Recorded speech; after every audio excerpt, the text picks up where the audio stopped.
Assalamualaikum and hello, you're with me Iza Islat, and today on Agenda Awani we're going to be talking to one of the most important and respected men who has done a lot of researches that spans across learning about Malaysians' lifestyles to urbanization issues, and he's none other than Datuk Syarul Mokhzani. Welcome to Astro Awani, and he is the Managing Director of Khazanah Research Institute. Thank you so much for spending some time with me today. No, thank you. Thank you. Yeah, it's a pleasure. Okay, and you've done a lot of researches, and if people go to the Khazanah Research Institute website, they can actually find the findings of the researchers there. One of the most important things that I think on one of the researches that you've done is about cities, and Kuala Lumpur being one of the thriving cities of a developing country, that is Malaysia. Is actually probably ranked 70th to 85th on the Mercer and Monocle and also EIU World City Rankings. So what is your take on this position that KL is on these rankings? Great question. The research piece you talked about really talked about how relevant these kind of research rankings are, and some of them, for example, the Mercer ones, which deal with whether it's suitable for expats to live in, which is good for what its function is, which is would expats find these cities nice places to live in. But I don't think we should measure our progress in developing our cities on whether it's nice for expats to live in. I mean, we think that's a wrong measure. And just for the sake of a comparison for our audience, some of the cities that actually made it onto the list are like Melbourne and Vancouver. And what do you think separates Kuala Lumpur to these cities on the list, on top of the list? Yeah, the kind of cities which win are the cities you name. Melbourne always gets there, Vancouver gets there, Zurich or Geneva gets there. And these are nice places to visit and nice places to go around as a tourist, but they're really cities meant for, well, for lack of a better word, they're cities meant for rich people. Okay. A proper thriving city, for example, you don't see New York or London or Beijing making the top of this list because those are messy cities. It's not just nice clean streets and pretty parks for rich people to enjoy, but these are cities where you have all kinds of people, rich, not so rich, people who are working, people who are striving, people who are developing it. I mean, for example, if you think of a very dynamic city, you look at Mumbai.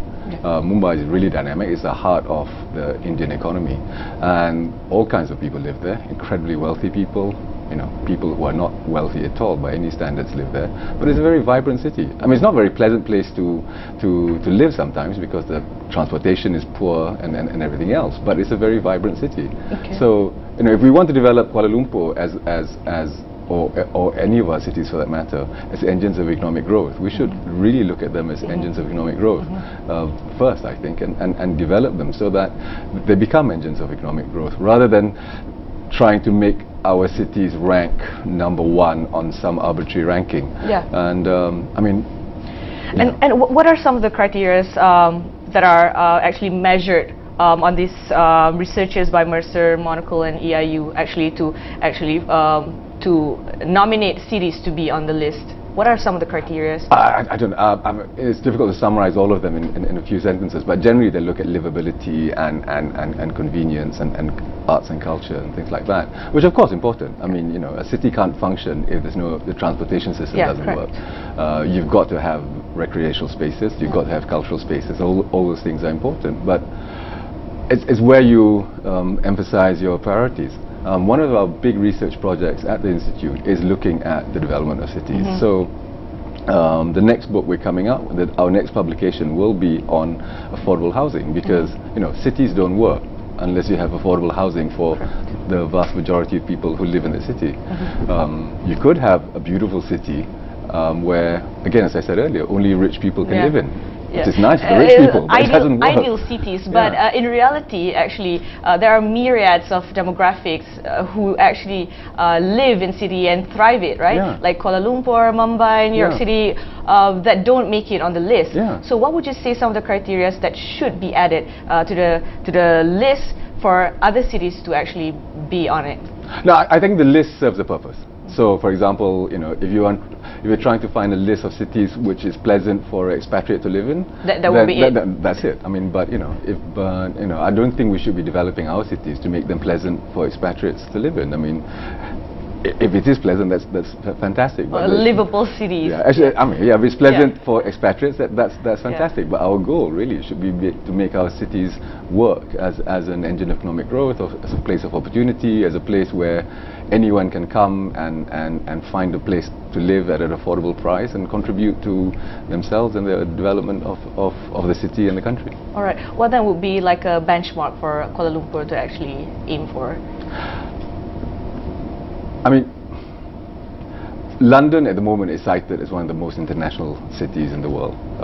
New York is in a sense, the center of the world, in the sense that it's in the sense that America is the richest country in the world, and New York is the richest city in America. But neither of those cities ever make it to the top 10 of this livable cities list because it's messy. Yeah. And it has to be messy because you have rich people, you have not rich people, you have all kinds of things going on. But that I think makes a vibrant city. I mean, Melbourne is nice to visit, but I'm not sure if you how it works as a city. And you travel a lot, right?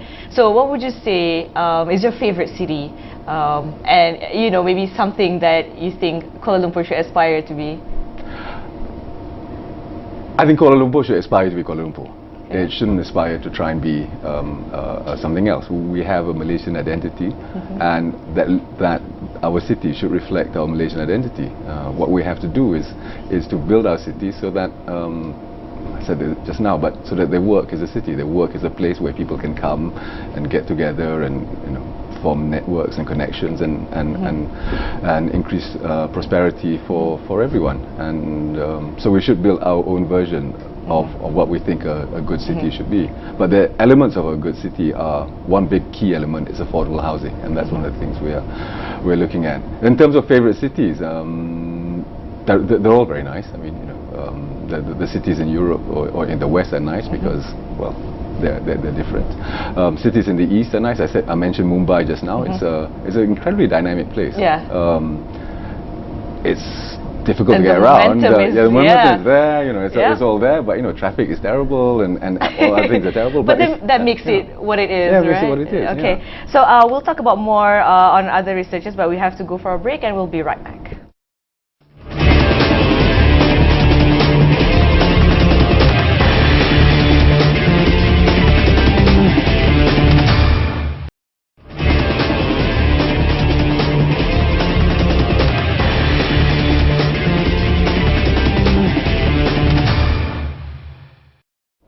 Welcome back, and we're still with Datuk Syarul Moghzani of Khazanah Research Institute, talking about the researches and the findings that they've actually done.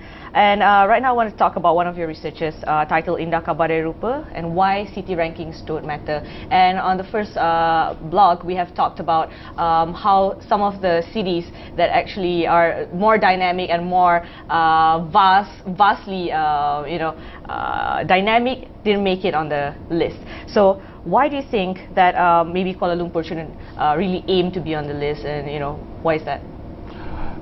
Yeah, we talked a little about it earlier as well. Yeah. Cities are really important. Cities are a really important part of the economic development in the country, and if you read RMK 11, for example, there is a focus on cities as an engine of economic growth, and we should look at that, I think, as from that point of view, and see how we can make our cities better so that they contribute to economic development. The rankings you mentioned just now are really rankings about generally whether it's a nice place for rich people to be in. And while it's nice that rich people have a nice place to live in, I don't think that should be the ultimate objective of how we get our city What then running. would be the definition of a livable city for livable Kuala Lumpur then? I'm not sure livable is the right word to use. I think a dynamic Kuala Lumpur was probably the better word to use. So there'll always be some trade-offs. We'll forever have people trying to build an MRT or some roads being closed off as the cities develop. But that's the part of the dynamic of a city. Again, cities which are considered very pleasant places to live in have no roadworks.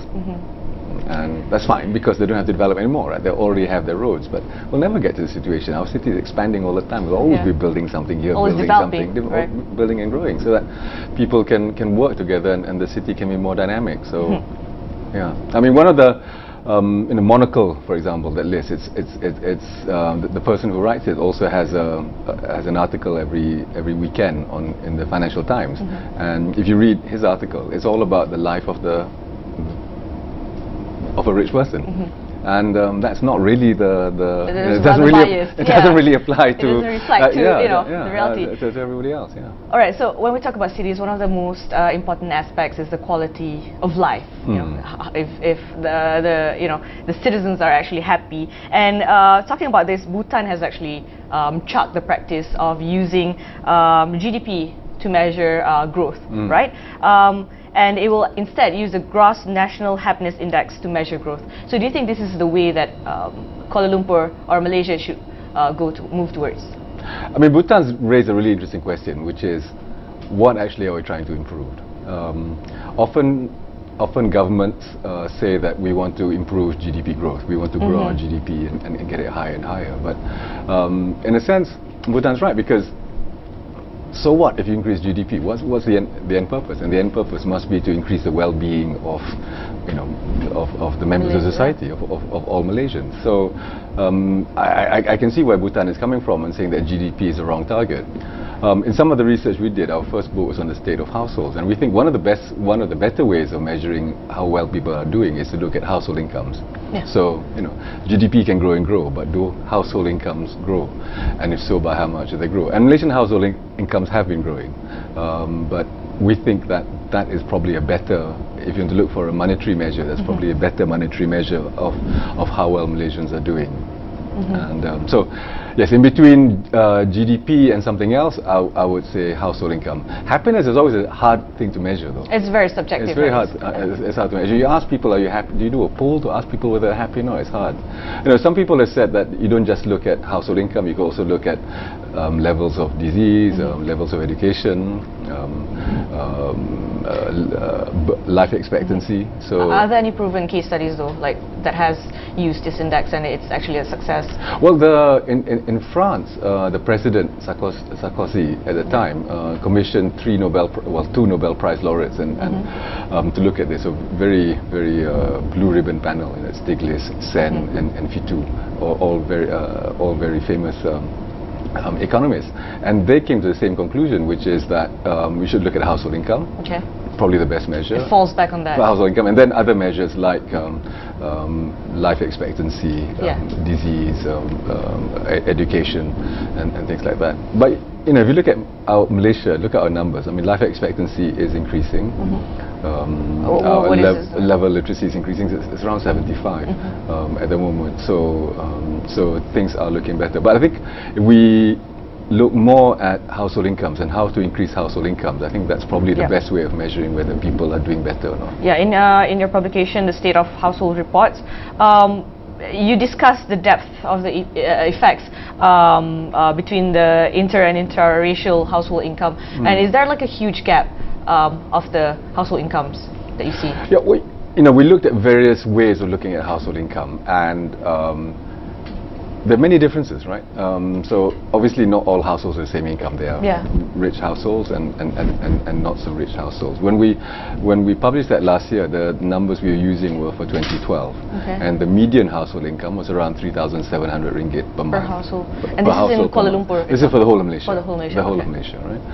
And I think the government's going to the Department of Statistics will release a full report. But since 2012, as of 2014, that has gone up to over 4,000 ringgit. Oh, okay. So that's the median. Median means the halfway mark, not the average, but the median. But if you look at the disparities in household income, it's if you look at households in the rural areas in the countryside and households in the city, there's a big difference in income. So, and if you look at households headed by a woman, which is generally single mother households, they're much worse off than households headed by a man. So there are many aspects to differences in household income. Ethnicity is one, but it's not the only thing. There are many other things. So we should look at all these factors when we're trying to look at how to improve household income. But it also depends on the cost of living of where they are. That's right. Because income is one thing, costs, expenses is another, right? Yeah, if your expenses go up faster than income, then you don't feel so well off. Yep, and we have to go for a break, but after this, maybe we can talk about the global food prices and how it has affected Malaysians. All right, we'll be right back. Thank you.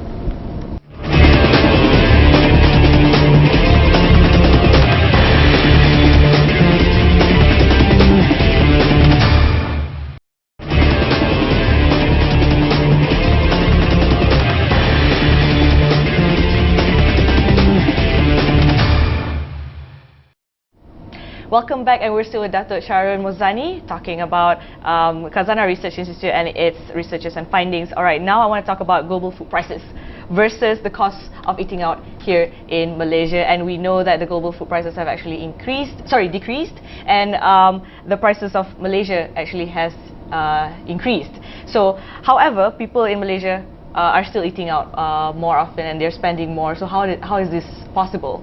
Okay. Again, good question. We're coming up with more research on this, and we'll be publishing something on it on food prices in general later this year. But what you mentioned just now is what we put out on our website. And one thing we look at is, in terms of cost of living, is food prices. Now, when the Department of Statistics publishes the CPI, the Consumer Price Index, which is all prices. They also of the goods, which is the whole basket of goods which we spend on. They also publish separate indices for food. Okay. Sorry, I should say food and non-alcoholic beverages. Right. That's one section. The one section, and then you can split that into food at home and food out of home. So what you're mentioning there is food out of home. In other words, food in restaurants or eating out. Eating out, and eating out doesn't just mean fancy restaurants. It also includes eating out in your local coffee shop or your local stalls. Yeah. So that has been growing faster than the food at home prices. Yeah, twofold, right? Yeah, it's growing quite a lot faster, and again, something we have to find out why there is. But the other thing is that food prices also have still been increasing, and we try to look at what's happening with global food prices and compare it to what's happening to Malaysian food prices. And certainly over the last few years, global food prices as a whole have been coming down, but Malaysian food prices have not been coming down. So we're trying to find out why that is. I mean, a lot of people say it's middlemen, but again, we have to find real proof of that before we blame one particular part of the food or supply chain. Is it because Malaysians are not that reluctant to spend when it comes to food? Do you think that's one of the factors? I don't think so. I think everybody needs to eat. So I think we need to eat as much as everyone else. But having said that, though, for a long time, our per capita consumption of sugar was one of the highest in the world.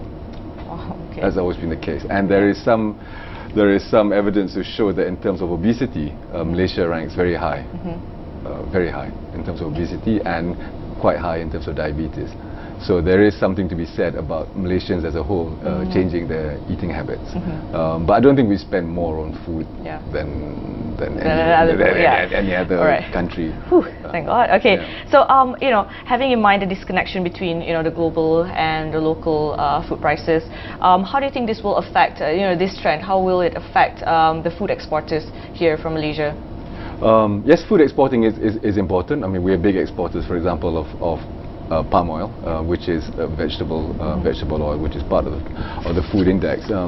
That's part of it. But the concern we have at the Research Institute is really just what can be done to bring down the cost of food, the cost of food. So that's one of the things we are looking in depth. So if you look at when people eat, or if you look at the composition of the food price index, the big things people spend money on is on protein, which is fish and meat, and then the next is rice and dairy products, milk. So if you can find out what's going on in these four items, that will really have the biggest effect. Now, rice prices haven't gone up as much as, say, fish prices, which have gone up a lot. So we're trying to find out what's causing them to go up, and what can be done by the government or anybody else to make them go up less than they have. Yeah, probably this is something that you might want to pursue? We are looking at it, but Looking but at it, it's a big subject, Yeah. and I have no answers at the moment. Yeah, and going back to the State of Households report that you've done, in comparison from before and now, with cost of living in mind, and the livable city criteria in mind, do you think that we've improved over the last few years or last few decades, or have we actually deteriorated in general? Well, if you look at all the macroeconomic data, things have improved. GDP has improved, GDP per capita has improved, but as we said earlier, GDP doesn't mean household income. Yeah, correct. Right? But for Malaysia, household incomes have improved as well, and the household incomes of the bottom 40% have risen the fastest. Okay. The bottom 40%. Yeah, but it's still not a lot of money, right? Yeah. So we still have to do something to, when the government or RMK 11 talks about bottom 40%. While it's good that the incomes have gone up, they still have to go up more. And the question is how to raise them more than they have already. But in terms of trend, it's always up. All the graphs, going up, yep. all the graphs go up. And how do we create a more sustainable long-term solution, especially to address the lower income group, especially when they live in urban areas? What would you think the solution would be? Well, for most people, their income comes from their salaries. Some people are businessmen, and some people are traders, but that's a very small proportion. For the vast majority of people, you get your income from your salary. So the key is how to give people higher salaries. One of the ways to do that is to have people have better skills, because the more skilled you are, the more trained you are, the more likely you are to get a better salary. So one very important part of the long-term solution is to provide proper training to people, for skilled people. And not everybody can go to university or should go to university, and so we shouldn't have the aim of the system just to produce graduates. The system should also produce people who get proper skills training in other skills, so that they can get good jobs. The other part of it is to create jobs which require high skills. Yeah. So there are two parts of the question. It's like, you have to create the supply of labor which is skilled, and egg, yeah. and the demand for labor, Correct. for skilled labor, and that has to be the long-term objective of the country. Yeah. And but I think what I'm saying is not new to people who are looking at economic policy, because I think that's something which has to be but done. now I think it's time for us to take action. We have to do it. Yeah. We have to do it, and time is running out, because the longer we wait, then you have other countries in the region catching up with us, right? Yeah, So we correct. have to get ahead. Yeah. And finally, just briefly, maybe what are some of the future researches from Khazanah Research Institute that we can look forward to? Well, certainly one on affordable housing, because that's a big thing, and another one on food in general, in terms of food prices, and another one on the role of international trade in developing. We are a very open economy. We depend a lot on international trade, and I think people have to understand that when we talk about international trade agreements, it's not just an MOU being signed by a minister, but it actually really impacts everybody. Okay, thank you so much, Dato'. It's been such a pleasure talking to you on Agenda Awani, Thank you. and we Thank you. have been with Dato' Sharun Mozani from Khazanah Research Institute, and you've been with me, Izzah Islam, for Agenda Awani. Tune in to Agenda Awani and Astro Awani at channel 501. Assalamualaikum and good night.